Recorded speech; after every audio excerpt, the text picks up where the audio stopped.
पति शब्द से मैं आपको फिर से एक बार परिचित करा दूं। पति शब्द हस्बैंड के लिए नहीं आता, दूल्हे के लिए नहीं आता। संस्कृत में पाति इति पति, जो समर्थवान व्यक्ति तुम्हारी रक्षा करने में समर्थ हो, जो तुम्हारी रक्षा कर सके, उसको पति कहते हैं। इसलिए परम पति सदा वही ईश्वर है। और जब कभी कहते हैं, अपने गुरुदेव के लिए भी गाते हैं, प्राणपति, हे प्राणों के पति, हे ज्ञानपति।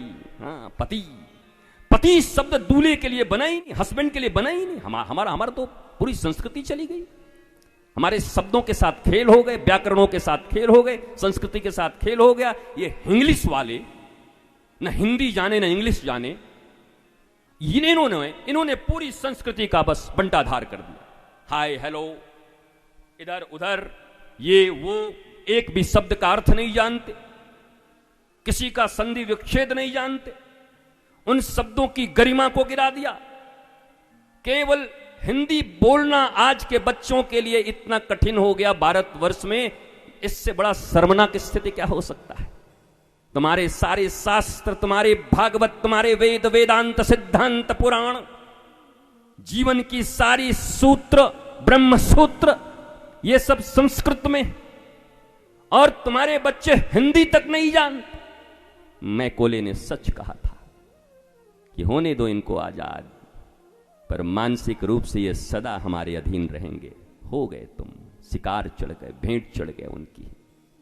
और तुम्हारा जरा ये तो सोचो, एक साधारण से हमारे पंडित जी बैठे हैं, वो भी बच्चे को इंग्लिश पढ़ा के कहते हैं, गुरुजी इंग्लिश में इससे पोएट सुनिए, पोएम सुनिए। तो महाराज तुम तो कम से कम संस्कृत सुना देते, तुम भी उससे पोएम, बाबा ब्लैक शिप और Johny Johny yes papa, little sugar no papa, ढप्पा ढप्पा ढप्पा। इंग्लिश जानना बुरी बात नहीं है, पर तो ये तो यही बात हो गई कि अपनी मां को घर में खाने को नहीं देते, जिससे जन्म लिया उसको तकलीफें देते हो।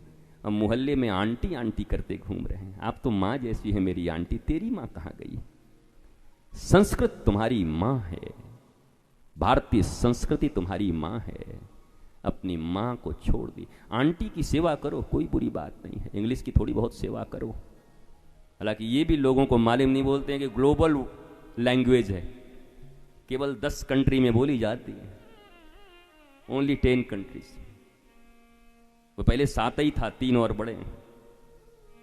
150 से 200 देश, 8-10 में, उससे ज्यादा देशों में तो बहुत सारी भाषाएं और बोली जाती हैं, अलग अलग भाषाएं। तो ग्लोबल लैंग्वेज नहीं है। अपनी संस्कृति, अपनी भाषा, अपनी रीजनल भाषा। कर्नाटका में हो तो कन्नड़ पक्का आवे तुमको। हाँ भैया, राजस्थान में हो तो अपनी राजस्थानी भाषा पक्की होनी चाहिए। हम ब्रज में हैं तो हमारा ब्रज एकदम कंप्लीट होना चाहिए, ब्रज भाषा।